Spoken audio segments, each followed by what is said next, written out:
Halo semua, selamat datang kembali di channel Konten Film.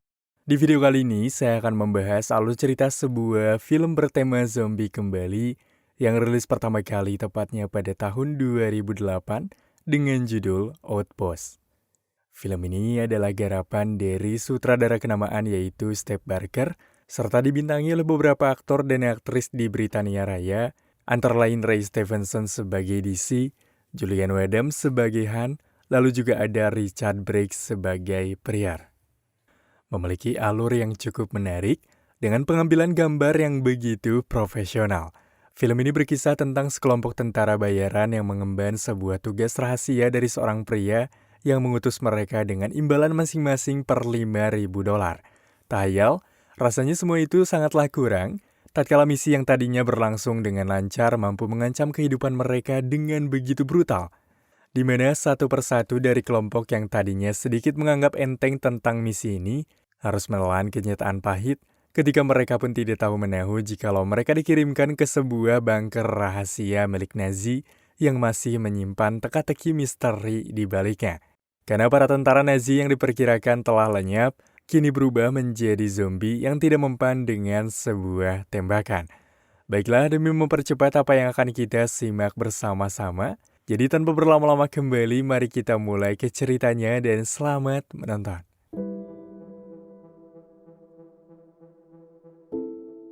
Film dibuka dengan memperlihatkan satu pria yang ditemui oleh seseorang dengan pembicaraan mengenai sebuah diskusi terkait penyewaan sebuah tentara bayaran. Hingga tidak lama setelah proses negosiasi lancar, dengan bayaran masing-masing per orang $5.000, sekelompok tentara bayaran yang sudah disiapkan nyatanya kini mulai mendatangi suatu tempat untuk melakukan sebuah misi dari seorang pengusahawan dengan dalih melindunginya untuk membawa emas dengan harga fantastis di tambang gua.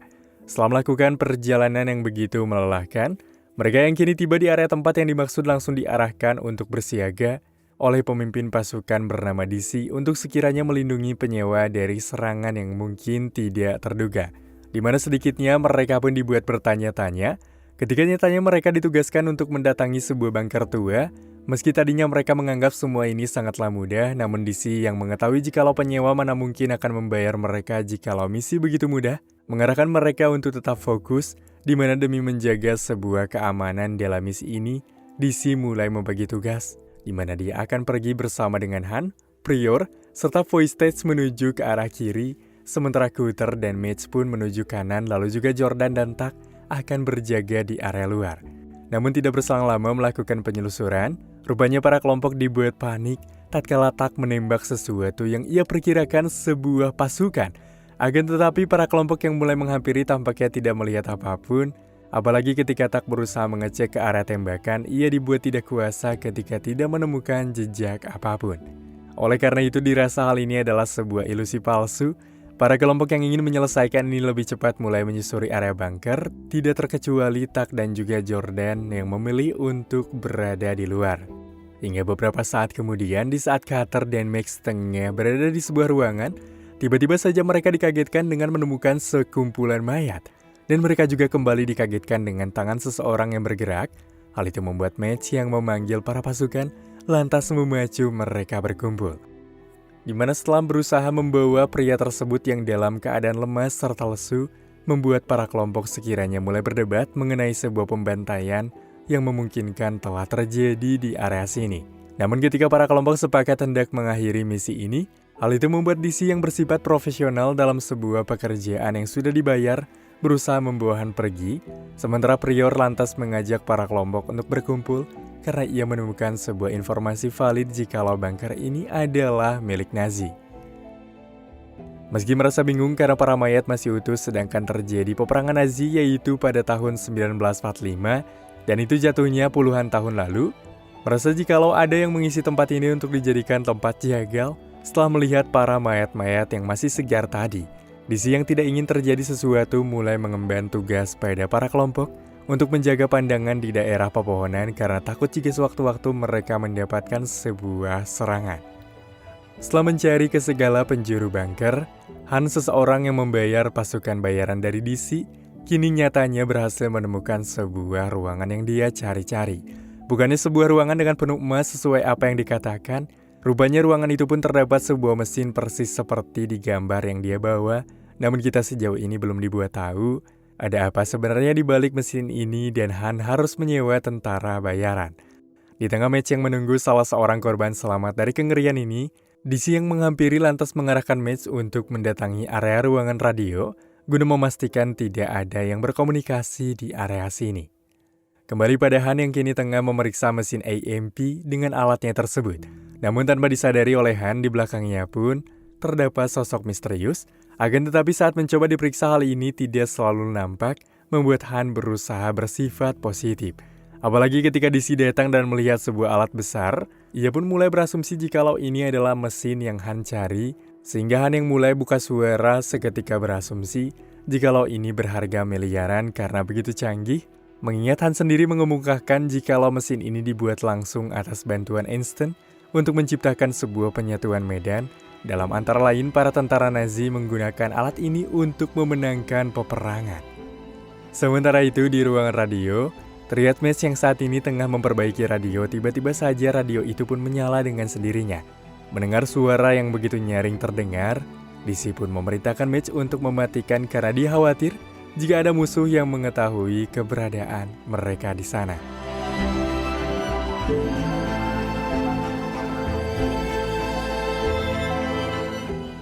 Sementara itu, di luar bunker, beberapa dari mereka yang tengah berjaga tiba-tiba saja melihat beberapa orang misterius yang tak jauh dari tempat tersebut. Hal itu membuat Cutter dan kelompok yang mulai melayangkan serangan, memacu DC yang ikut bergabung lantas sekiranya dibuat tahu jikalau memang benar ada pasukan lain yang tengah memantau mereka. Namun anehnya ketika di tengah serangan yang berlangsung, muncullah sebuah angin kencang yang membuat mereka bersembunyi menahan diri. Dan sial, keanehan tampak terjadi ketika setelah badai hilang, Tak sendiri ikut hilang bersama tanda tanya para kelompok, padahal dapat dipastikan kelompok penyerang tadi tidak melewati ranjau yang mereka pasang. Akibat hilangnya salah satu bawahan, DC dengan sedikit emosi lantas mulai menyeret pria tua korban selamat dari tempat ini untuk sekedar mempertanyakan tentang apa yang sebenarnya ia tahu. Namun seperti biasa, sang pria yang tidak bisa diajak kompromi tidak melakukan jawaban apapun, sehingga DC yang tidak bisa berbuat banyak segera menghampiri Han, di mana DC pun curiga jika telah terjadi sesuatu di tempat ini. Hal itu membuat Han yang pastinya tahu tentang misi yang ia lakukan, lantas mulai mengajak para kelompok ke area proyektor milik Nazi yang berisikan sebuah rekaman video mengenai Nazi yang telah mencoba beberapa eksperimen untuk membuat sebuah tentara kebal guna memenangkan peperangan. Di mana begitu menariknya, Nazi berusaha menciptakan manusia yang bisa melebur dan bisa menghilang, serta menyatukan mereka dengan medan magnet. Dalam antara lain, mereka seperti hantu yang sifatnya bisa menghilang kapanpun. Jadi ia berasumsi, jikalau penyerangan demi penyerangan terjadi akibat tentara Nazi yang berhasil menciptakan pasukan zombie yang kuat, namun bisa menghilang kapanpun seperti hantu. Hingga tak lama setelah itu, DC pun mendengar suara teriakan dari arah luar kembali, membuat dia bergegas menuju luar, dan rupanya tak jauh dari sana terlihat Tak yang tadi hilang nyatanya tengah dihabisi oleh para zombie Nazi, membuat mereka yang mendengar suara teriakan dari Tak pun tidak bisa berbuat apa-apa karena takut jika mereka akan menjadi korban selanjutnya. Sementara itu, di saat Voidstead sendiri tengah memperbaiki senjata, tiba-tiba dari arah belakang ada satu zombie Nazi yang langsung menghabisi, akan tetapi orang-orang yang berada di sana tidak menyadari jika Voidstead kini telah tewas. Keesokan harinya ketika keadaan sudah terang, mereka pun dibuat terkejut ketika melihat kedua mayat rekan mereka berdiri dengan keadaan yang begitu mengenaskan. Hal ini pun pastinya membuat DC yang melihat mulai menghentikan diri agar bisa lepas dari misi ini. Namun apa daya karena dirasa mereka telah terjebak dan keluar pun pastinya akan dalam bayang-bayang serangan. Mau tidak mau, DC mendapatkan penjelasan dari Han jikalau para zombie Nazi tadi mampu dihabisi oleh mesin ini sendiri yang sudah menciptakan mereka. Karena mesin ini memiliki daya kejut yang mampu melenyapkan medan magnet, sementara tembakan tak akan mempengaruhi mereka karena mereka kini sama saja dengan hantu yang tidak mempan dengan tembakan. Beberapa waktu kemudian, Triad Kuter yang tengah menghampiri Han untuk memberikan sebuah pengamanan tampaknya dibuat tidak berdaya ketika suatu hal mengerikan kini menimpanya.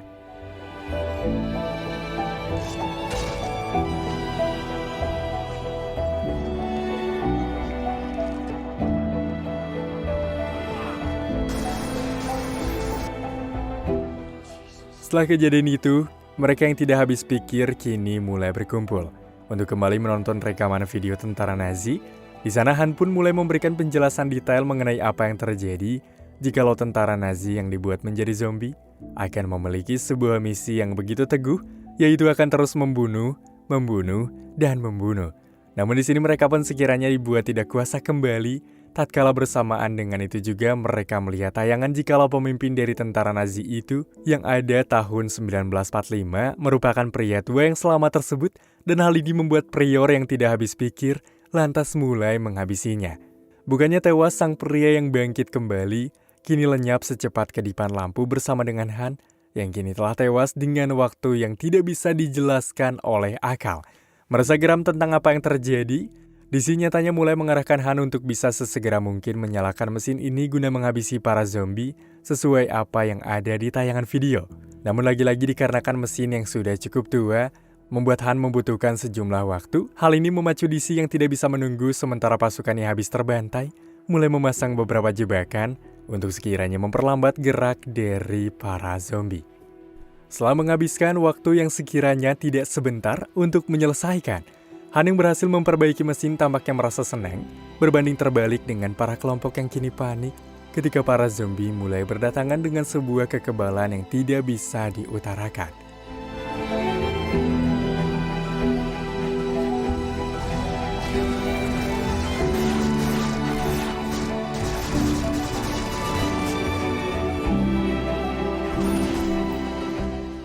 Dalam penyerangan tersebut, DC lagi-lagi harus kehilangan anggotanya, di mana prior kini tidak bisa terselamatkan saat para zombie mulai menghabisi. Hingga beberapa saat kemudian, Han pun berhasil menyalakan mesin EMP tersebut, di mana benar saja para zombie pun dengan sekejap dibuat tumbang.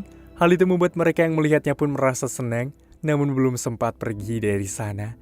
Tiba-tiba saja mesin EMP pun mati, memacu para zombie yang kehilangan gelombang magnet kini bangkit kembali dan mulai melakukan penyerangan pada Jordan. Dan kini dari banyak pasukan yang terlibat dalam misi, hanya tersisa DC dan Han selaku orang yang membayar tentara bayaran. Di mana Han yang tidak lagi mampu memperbaiki mesin, mulai mengajak DC untuk segera pergi melalui ventilasi. Namun dikarenakan kaki DC yang terluka parah, maka di sini DC pun memerintahkan untuk pergi sendiri, sementara dia akan melawan para zombie itu semampunya. Dan sial, DC pun harus kehilangan nyawa akibat misi yang berharga $5.000, sementara Han, selaku penyewa juga hanya bisa pasrah tatkala pelariannya telah ditunggu dengan tenang oleh pemimpin zombie Nazi. Hingga film pun kini selesai.